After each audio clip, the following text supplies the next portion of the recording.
എല്ലാവർക്കും പുതിയൊരു വീഡിയോയിലേക്ക് സ്വാഗതം. ഇന്നത്തെ നമ്മളെ വീഡിയോ വിവോയുടെ ഈ ഒരു ഫോണിനെ കുറിച്ചാണ്. വിവോ V25 എന്ന മോഡലിൻ്റെതാണ്. അപ്പോൾ നല്ല ഭംഗിയുള്ള ഡിസൈനും കളറൊക്കെ ഇങ്ങനെ മാറിക്കൊണ്ട് കാണാം ലൈറ്റൊക്കെ തട്ടുന്ന സമയത്ത്. പിന്നെ നല്ല ക്വാളിറ്റി ക്യാമറയും പെർഫോമൻസും സൂപ്പറാണ്. അപ്പോൾ ഇതിൻ്റെ പ്രൈസ് ഒക്കെ നമുക്ക് ഈ ഒരു വീഡിയോയിൽ കൂടി പറയാം. ഇതിന് വെർത്തായിട്ടുള്ള പ്രൈസ് തന്നെ ആണോ, ഇത്രയും ഫീച്ചേഴ്സിന് പറ്റിയ പ്രൈസൊക്കെ ആണോ എന്ന് നമുക്ക് ഈ ഒരു വീഡിയോയിൽ കൂടി നോക്കാം. പിന്നെ ഇത് 5G ഫോണാണ്. അപ്പോൾ നേരത്തെ ഞാൻ പറഞ്ഞതുപോലെ തന്നെ ക്യാമറ ഒക്കെ നല്ല അടിപൊളി ക്വാളിറ്റിയാണ്. എല്ലാ ക്യാമറ സാമ്പിൾസ് ഒക്കെ നമ്മൾ ഇതിൽ ഇൻക്ലൂഡ് ചെയ്തിട്ടുണ്ട്. അപ്പോൾ വീഡിയോ സ്കിപ്പ് ചെയ്യാതെ ഫുള്ള് കാണാം. അപ്പോൾ ഫോണിലേക്ക് പോകുന്നതിന് മുമ്പേ ഫോണിൻ്റെ ബോക്സിൽ എന്തൊക്കെ ആക്സസറീസ് ആണ് വരുന്നത് എന്നൊക്കെ നമുക്ക് പരിചയപ്പെടാം. അപ്പോൾ അത് കണ്ടിട്ട് വരാം. ഇപ്പോൾ ബോക്സ് ഓപ്പൺ ചെയ്യുമ്പോൾ തന്നെ നമ്മളെ ഫോണാണ്. ഫോൺ ഇവിടെ മാറ്റി വെക്കാം. പിന്നെ ഉള്ളതൊരു TPU കേസാണ്. പിന്നെ യൂസർ മാനുവൽ, പിന്നെ ഫാസ്റ്റ് ചാർജിങ് അഡാപ്റ്റർ, പിന്നെ Type-C ചാർജിങ് കേബിള്, പിന്നെ ഇതിൻ്റെ കൂടെ നമുക്ക് ഇയർഫോൺ കിട്ടുന്നത്. അത്യാവശ്യം നല്ല ക്വാളിറ്റി ഉള്ള ഒരു ഇയർഫോൺ ആണ്. ഇത് നമ്മൾ ഓൾറെഡി ടെസ്റ്റ് ചെയ്തിട്ടുണ്ടായിരുന്നു. പിന്നെ സിം എജക്റ്റിംഗ് ടൂള്. ഇനിയുള്ളത് ഒരു അഡാപ്റ്ററാണ്. ഈ ഒരു അഡാപ്റ്റർ എന്തിനാണെന്ന് വെച്ചാൽ നമ്മുടെ ഫോണിൽ 3.5 mm ഹെഡ്ഫോൺ ജാക്ക് വരുന്നില്ല. Type-C ചാർജിങ് പോർട്ടിലാണ് നമ്മൾ ഇയർഫോൺ കണക്ട് ചെയ്യേണ്ടത്. Normally 3.5 mm headphone Jack connect ചെയ്യാൻ വേണ്ടിയിട്ടാണ് ഇങ്ങനെ ഒരു അഡാപ്റ്റർ കൊടുത്തിട്ടുള്ളത്. അപ്പോൾ ഇത്രയാണ് ബോക്സിൽ വരുന്ന ആക്സസറീസ്. അപ്പോൾ ഇതാണ് നമ്മളെ വിവോ V25 എന്ന മോഡല്. ഇത് 3 കളറിലാണ് വരുന്നത്. നമ്മളെ കയ്യിലുള്ള സൺറൈസ് ഗോൾഡ്, പിന്നെ ബ്ലാക്ക്, ബ്ലൂ എന്നിങ്ങനെ 3 കളറിലാണ്. അപ്പോൾ ലൈറ്റൊക്കെ തട്ടുന്ന സമയത്ത് നമ്മളെ കയ്യിലുള്ള ഈ ഗോൾഡ് കളറും അതുപോലെ ബ്ലൂ കളറും മാത്രമാണ് കളർ മാറുന്നത്. ബ്ലാക്ക് കളർ മാറില്ല. അപ്പോൾ എന്തായാലും നല്ല ഭംഗിയുണ്ട്. ഇതിന് മുമ്പൊന്നും കണ്ടിട്ടില്ല വേറെ ഫോണിലൊന്നും. പിന്നെ നമ്മൾ എന്തെങ്കിലും സ്റ്റിക്കറൊക്കെ വെച്ചിട്ട് അതിൽ ലൈറ്റ് അടിക്കുകയാണെങ്കിൽ ആ സ്റ്റിക്കർ നമ്മളെ ബാക്കിൽ ഇങ്ങനെ പതിഞ്ഞ് വരുന്നതും കാണാം. ഇപ്പോൾ നമ്മളെ കയ്യിൽ സ്റ്റിക്കറൊന്നും ഇല്ല അവിടെ വെച്ചിട്ട് കാണിക്കാൻ. അപ്പോൾ ഇതിൻ്റെ ബാക്ക് സൈഡ് നോക്കുന്ന സമയത്ത് ഒരു ഗ്ലാസ് ഫിനിഷ് പോലെ നമുക്ക് തോന്നിക്കുന്നുണ്ട്. എന്നാൽ ഇത് മാറ്റ് ഫിനിഷിൽ വരുന്ന ഒരു പ്ലാസ്റ്റിക് ബോഡിയാണ്. കൂടാതെ ക്യാമറയുടെ മൊഡ്യൂൾ കുറച്ച് പ്രൊജക്റ്റ് ചെയ്തിട്ടായിരിക്കുന്നത്. പിന്നെ ക്യാമറയ്ക്ക് ചുറ്റും 2 ഗോൾഡിൻ്റെ റിങ് കൊടുത്തിട്ടുണ്ട്. 3 ക്യാമറയും ഒരു ഫ്ലാഷാണ് ഇതിൽ വരുന്നത്. നല്ല വെയ്റ്റ്ലെസ് പോലെ തോന്നിക്കുന്നുണ്ട് ഈ ഫോൺ പിടിക്കുന്ന സമയത്ത്. 186 ഗ്രാമാണ് ഇതിൻ്റെ ഒരു ഭാരം വരുന്നത്. പിന്നെ തിക്നെസ് നോക്കുന്ന സമയത്ത് 799 mm ആണ്. ഇനി ഫോണിൻ്റെ റൈറ്റ് സൈഡിലായിട്ടാണ് പവർ ബട്ടൺ. അതിൻ്റെ മുകളിലായിട്ട് വോളിയം റോക്കേഴ്സും, മുകളിലായിട്ട് ഒരു secondary noise cancellation mic, left സൈഡിലായിട്ട് ഒന്നും തന്നെ വരുന്നില്ല. ഇനി ഫോണിന്റെ താഴ്ഭാഗത്തായിട്ടാണ് സിം ട്രേ വരുന്നത്. ഈ സിം ട്രേയിൽ നമുക്ക് ഒരേ സമയത്ത് 2 നാനോ 5G സിം കാർഡ് ഇടാം. മെമ്മറി കാർഡ് ഇടാൻ പറ്റില്ല. പിന്നെ അതിൻ്റെ അടുത്തൊരു മൈക്ക് വരുന്നുണ്ട്. പിന്നെ ഉള്ളത് Type-C ചാർജിങ് പോർട്ട്. ഈ Type-C ചാർജിങ് പോർട്ടിൽ തന്നെയാണ് നമ്മൾ ഇയർഫോൺ കണക്ട് ചെയ്യുന്നത്. അതിന് വേണ്ടിയിട്ടുള്ള ഒരു അഡാപ്റ്ററാണ് ബോക്സിൽ കൊടുത്തിട്ടുള്ളത്. പിന്നെ സ്പീക്കർ ഗ്രില്ല്. അപ്പോൾ ഇത്രയാണ് താഴ്ഭാഗത്ത് വരുന്നത്. ഇനി ഫോണിന്റെ ഡിസ്പ്ലേ സൈഡ് നോക്കുകയാണെങ്കിൽ 6.44 ഇഞ്ചിന്റെ full HD plus OLED display ആണ് നമുക്ക് ഈ ഫോണിന് വരുന്നത്. 90 Hz റീഫ്രഷ് റേറ്റും ഈ ഡിസ്പ്ലേക്ക് കിട്ടുന്നുണ്ട്. അതുപോലെ HDR 10+ വരുന്നുണ്ട്. നല്ല അടിപൊളി ടച്ച് റെസ്പോൺസ് ഒക്കെ ആണ്. നല്ല സ്മൂത്ത് ആയിട്ടാണ് ടച്ചൊക്കെ വർക്ക് ആവുന്നത്. ജസ്റ്റ് ഇങ്ങനെ സ്ക്രോൾ ചെയ്യുമ്പോൾ തന്നെ നല്ല ഫാസ്റ്റ് ആയിട്ട് പോകുന്നുണ്ട്. പിന്നെ തീരെ ബെസലൊക്കെ ഇല്ലാത്തൊരു ഡിസ്പ്ലേ ആണ് വരുന്നത്.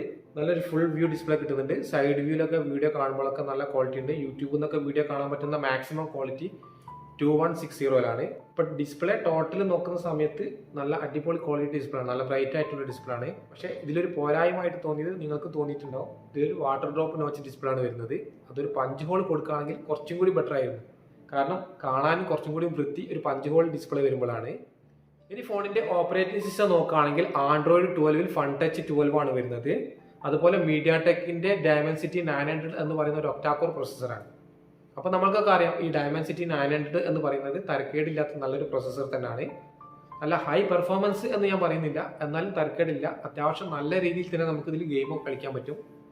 ഇതിൽ ഞാൻ ഗെയിമൊക്കെ കളിച്ച സമയത്ത് ഒരു ഫ്രെയിം മിസ്സിങ്ങോ അല്ലെങ്കിൽ സ്മൂത്ത്നെസ്സിന്റെ കുറവോ ഒരു ലാഗോ അങ്ങനെയൊന്നും തോന്നിയിട്ടില്ല. നല്ല രീതിയിൽ തന്നെ ഇതിൽ ഗെയിമൊക്കെ കളിക്കാൻ പറ്റുന്നുണ്ട്.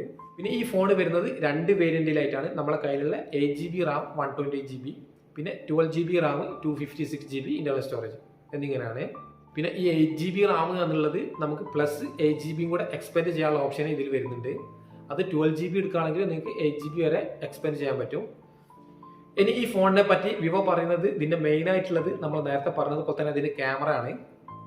നല്ല അടിപൊളി ക്വാളിറ്റി ക്യാമറ ആണ് എന്നൊക്കെയാണ് പറയുന്നത്. നമ്മൾ ഫോട്ടോ എടുത്ത് നോക്കിയ സമയത്തും തരക്കേടില്ല. അതിന്റെ റിവ്യൂ ഒക്കെ നമ്മൾ ഇതിൽ കാണിക്കുന്നുണ്ട്. അപ്പോൾ ഇതിൽ വരുന്ന മെയിൻ ക്യാമറ 64 മെഗാപിക്സലിന്റെ ഒരു ഒപ്റ്റിക്കൽ ഇമേജ് സ്റ്റെബിലൈസർ വരുന്ന ഒരു ക്യാമറ ആണ്. അതുപോലെ 8 മെഗാപിക്സലിന്റെ ഒരു അൾട്രാ വൈഡ് ക്യാമറയും 2 മെഗാപിക്സലിന്റെ ഒരു മാക്രോ ക്യാമറ എന്നിങ്ങനെയാണ് ഇതിൽ ക്യാമറകൾ വരുന്നത്. അപ്പോൾ ഇതിൽ എടുക്കാൻ പറ്റുന്ന maximum video resolution 4K 30 frame per സെക്കൻഡിലാണ്. അതുപോലെ ഫുൾ HD 60 ഫ്രെയിം പെർ സെക്കൻഡിലും. ഇപ്പോൾ വീഡിയോയിൽ നമുക്ക് സ്റ്റെബിലൈസേഷൻ ഓപ്ഷൻ വരുന്നുണ്ട്. അത് 4K എടുക്കുന്ന സമയത്ത് സ്റ്റാൻഡേർഡ് സ്റ്റെബിലൈസേഷൻ ഓപ്ഷനാണ് കിട്ടുന്നത്. പിന്നെ സ്റ്റാൻഡേർഡ് അല്ലാതെ അതിൽ അൾട്രയിൽ സ്റ്റെബിലൈസേഷൻ ഓപ്ഷൻ വരുന്നുണ്ട്. അപ്പോൾ അൾട്ര എന്നുള്ള ഓപ്ഷനിലേക്ക് സ്റ്റെബിലൈസേഷൻ മാറ്റുന്ന സമയത്ത് അത് ഫുൾ HD 60 ഫ്രെയിം പെർ സെക്കൻഡിലേക്ക് മാറും. അപ്പോൾ ഈ അൾട്രയിൽ നമുക്ക് 4K സ്റ്റെബിലൈസേഷൻ കിട്ടുന്നില്ല, ഫുൾ HDയിൽ മാത്രമേ കിട്ടുന്നുള്ളൂ. പിന്നെ വീഡിയോയിൽ നമുക്ക് ബൊക്കെ എഫക്റ്റിലുള്ള വീഡിയോസ് എടുക്കാം. ബാക്ക്ഗ്രൗണ്ട് ഒക്കെ ബ്ലർ ചെയ്തിട്ട് നമ്മളെ ഒബ്ജക്റ്റ് മാത്രം ഫോക്കസ് ചെയ്തിട്ടുള്ള ഒരു ക്വാളിറ്റിയിൽ എടുക്കാൻ പറ്റുന്നുണ്ട്. പക്ഷെ ആ ഒരു വീഡിയോ എടുക്കാൻ പറ്റുന്നത് 720 മാത്രമാണ്. അപ്പോൾ ഇതിലെടുത്തിട്ടുള്ള ഫോട്ടോസിന്റെ സാമ്പിൾസ് നിങ്ങൾക്ക് ഇവിടെ കാണാം.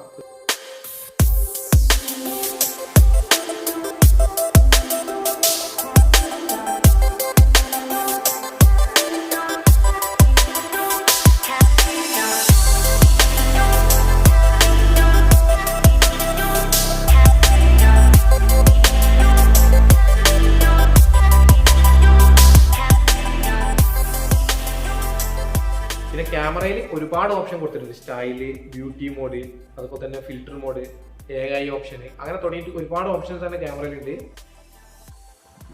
ഇപ്പോൾ റിയർ ക്യാമറയിൽ എടുക്കാൻ പറ്റുന്ന maximum video quality 4K 30 frame per സെക്കൻഡിലാണ്. അപ്പോൾ അതിലെടുത്തിട്ടുള്ള വീഡിയോൻ്റെ ക്വാളിറ്റിയാണ് നിങ്ങളിപ്പോൾ ഇവിടെ കാണുന്നത്. അത്യാവശ്യം നല്ല ക്വാളിറ്റി കിട്ടുന്നുണ്ട് നമുക്ക്.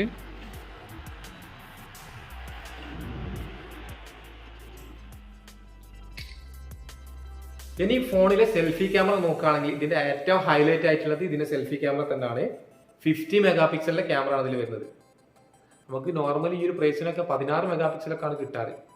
അപ്പോൾ ഇതിൽ 50 മെഗാ പിക്സൽ എന്ന് പറയുമ്പോൾ എത്രമാത്രം ക്വാളിറ്റി ഉണ്ട് എന്ന് നിങ്ങൾക്ക് ചിന്തിക്കാനുള്ളൂ. അപ്പോൾ അതിൻ്റെ ഒരു സാമ്പിൾസ് ഒക്കെ നിങ്ങൾക്ക് ഇവിടെ കാണാം.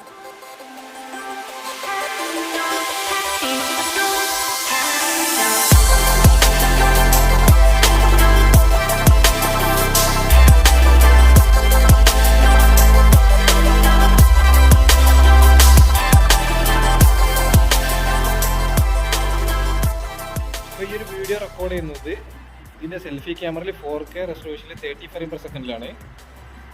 അപ്പോൾ അത്യാവശ്യം നല്ല ക്വാളിറ്റി ഉണ്ട് സെൽഫി ക്യാമറ, നല്ല ബ്രൈറ്റ് ആയിട്ട്. അപ്പോൾ സെൽഫി ക്യാമറയിൽ സ്റ്റെബിലൈസേഷൻ ഓൺ ആക്കിയിട്ടുള്ളതിൻ്റെയും ഓഫ് ആക്കിയിട്ടുള്ളതിൻ്റെയും ഒരു ഡിഫറൻറ്റ് നിങ്ങൾക്ക് ഇവിടെ കാണാം. നല്ല വ്യത്യാസം തന്നെ കാണാൻ സാധിക്കുന്നുണ്ട്.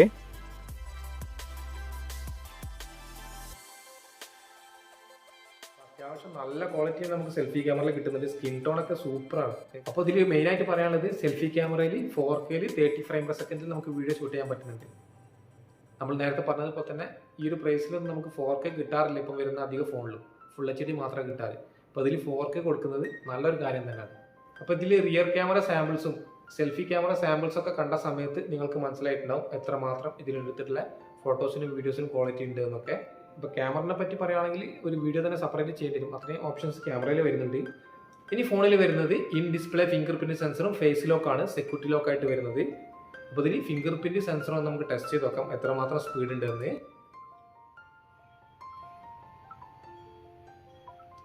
അപ്പോൾ നല്ല സ്പീഡിൽ തന്നെയാണ് ഫിംഗർ സെൻസ് ആയിട്ട് വരുന്നത്. എത്ര സ്പീഡ് ഉണ്ട് എന്ന് ഞാൻ പറയേണ്ട ആവശ്യമില്ല, നിങ്ങൾക്കിവിടെ കാണുമ്പോൾ തന്നെ മനസ്സിലാവുന്നുണ്ടാവും. ജസ്റ്റ് ഫിംഗർ ഇങ്ങനെ വെക്കുമ്പോൾ തന്നെ സെൻസ് ആയിട്ട് വരുന്നുണ്ട്. ഇനി ഫേസ് ലോക്ക് നോക്കി നോക്കാം എത്ര സ്പീഡ് ഉണ്ടെന്ന്. അടിപൊളി സ്പീഡ്. ജസ്റ്റ് ഫോൺ ഓൺ ആക്കുമ്പോൾ തന്നെ സെൻസ് ആയിട്ട് വരുന്ന കാണാം. അപ്പോൾ ഇതിൻ്റെയൊക്കെ സ്പീഡ് എത്രമാത്രം ഉണ്ട് എന്ന് ഞാൻ ഇപ്പം പറയുന്നതിനെക്കാട്ടി നല്ലത് നിങ്ങൾക്ക് ഇവിടെ കാണുമ്പോൾ തന്നെയാണ്. അപ്പോൾ നല്ല സ്പീഡിൽ തന്നെയാണ് ഫിംഗർ പ്രിന്റ് സെൻസറും ഫേസ് ലോക്കും ഡിറ്റക്റ്റ് ആയിട്ട് വരുന്നത്. ഇനി ഫോണിന്റെ സൗണ്ട് ഒന്ന് ടെസ്റ്റ് ചെയ്ത് നോക്കാം. ഇതിൽ സിംഗിൾ സ്പീക്കറാണ് വരുന്നത്, സ്റ്റീരിയോ സ്പീക്കർ ഒന്നല്ല. എന്തായാലും ഇതിന്റെ സൗണ്ട് ഒന്ന് ടെസ്റ്റ് ചെയ്ത് നോക്കാം എത്രമാത്രം ലൗഡാണ് അത്.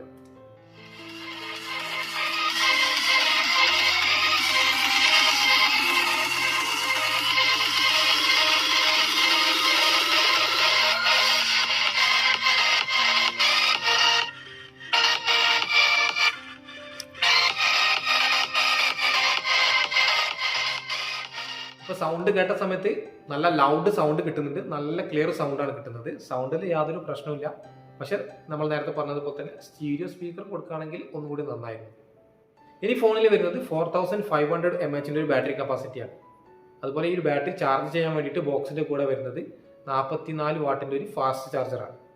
വെറും 30 മിനിറ്റ് കൊണ്ട് 75% വരെ ചാർജ് ആവുന്നുണ്ട് നമ്മൾ ടെസ്റ്റ് ചെയ്ത് നോക്കിയ സമയത്ത്. ഇനി ഫോണിൽ വരുന്ന കണക്ടിവിറ്റി നോക്കുകയാണെങ്കിൽ വൈഫൈയിൽ 2.4 5G കാർഡ്സ് സപ്പോർട്ടാണ്. അതുപോലെ വോൾട്ടി കോളിംഗ് വരുന്നുണ്ട്, വൈഫൈയിൽ ഹോട്ട്സ്പോട്ട് വരുന്നുണ്ട്, സ്ക്രീൻ റെക്കോർഡിംഗ് ബ്ലൂടൂത്തിൻ്റെ വേർഷൻ വരുന്നത് 5.1 ആണ്, NFC വരുന്നുണ്ട്, സ്ക്രീൻ മിററിങ് വരുന്നുണ്ട്, OTG സപ്പോർട്ടാണ്, ഇത് പിന്നെ 5G സപ്പോർട്ടാണ്. 12 ബാൻഡ്സ് ആണ് ഇതിൽ സപ്പോർട്ട് ചെയ്യുന്നത്. ഇനി ഫോണിൻ്റെ പ്രൈസ് നോക്കുകയാണെങ്കിൽ 8GB ആൻഡ് 128GBക്ക് UAE വരുന്നത് 1499 ദിർഹംസാണ്. അപ്പോൾ ഇന്ത്യയിൽ ഇതിന് വരുന്നത് 27,999 രൂപയാണ്. ഡിസ്കൗണ്ടൊക്കെ കഴിച്ച് 25ൻ്റെ അടുത്തൊക്കെ വരുന്നതാണ്. അതുപോലെ 12GB ആൻഡ് 256GBക്ക് ഇന്ത്യയിൽ വരുന്നത് 31,999 രൂപയാണ്. ഇത് ഡിസ്കൗണ്ട് ഇല്ലാത്ത പ്രൈസാണ് ഞാൻ പറഞ്ഞത്. ഇപ്പോൾ ഈ ഒരു ഫോണിൻ്റെ ടോട്ടൽ പെർഫോമൻസ് നോക്കുന്ന സമയത്ത് ഒന്നും പറയാനില്ല. അത്രയും അടിപൊളി ക്വാളിറ്റിയാണ് നമുക്ക് ഈ ഫോണിൻ്റെ എല്ലാ ഭാഗത്തും തന്നെ കിട്ടുന്നത്. ഡിസൈൻ ആയാലും ഒന്നും പറയേണ്ട ആവശ്യമില്ല. ക്യാമറ ക്വാളിറ്റി നമ്മളിപ്പോൾ കണ്ടു, അടിപൊളിയാണ്. പിന്നെ ബാറ്ററി സൈഡായാലും ഡിസ്പ്ലേ സൈഡായാലും എല്ലാം തന്നെ പെർഫെക്റ്റ് ആണ്. പിന്നെ ഇതിൻ്റെ ഒരു പോരായ്മയായിട്ട് എനിക്ക് തോന്നിയത് നേരത്തെ പറഞ്ഞതുപോലെ തന്നെ ഇതിൽ വരുന്ന സിംഗിൾ സ്പീക്കറാണ്. സ്റ്റീരിയോ സ്പീക്കർ കൊടുക്കുകയാണെങ്കിൽ കുറച്ചും കൂടി നന്നായിരുന്നു.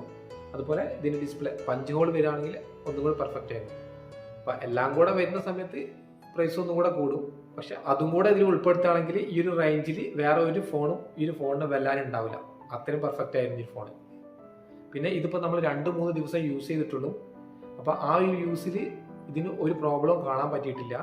കുറച്ചധികം ദിവസം യൂസ് ചെയ്താലേ പറയാൻ പറ്റുള്ളൂ ഇതിന് എന്തെങ്കിലും പ്രോബ്ലം ഉണ്ടോ ഇല്ല എന്നൊക്കെ. അപ്പോൾ ഇപ്പോൾ ഇത്ര ദിവസം യൂസ് ചെയ്തതിൽ യാതൊരു പ്രോബ്ലം കാണാൻ പറ്റില്ല. അപ്പോൾ ഈ ഒരു പ്രൈസ് ഈ ഒരു ഫോണിന് വെർത്താണ്. അപ്പോൾ ഇത്രയാണ് നമ്മളെ Vivo V25 എന്ന മോഡലിൻ്റെ അൺബോക്സിംഗ് ആൻഡ് റിവ്യൂ വീഡിയോ.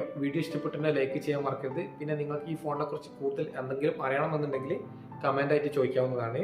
ഇപ്പോൾ ചാനൽ ഇതുവരെ സബ്സ്ക്രൈബ് ചെയ്തില്ലെങ്കിൽ എത്രയും പെട്ടെന്ന് തന്നെ സബ്സ്ക്രൈബ് ചെയ്ത് സപ്പോർട്ട് ചെയ്യുക.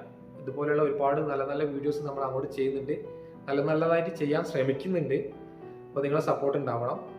അപ്പോൾ പുതിയൊരു വീഡിയോ ആയിട്ട് കാണുന്നവരെ ബൈ.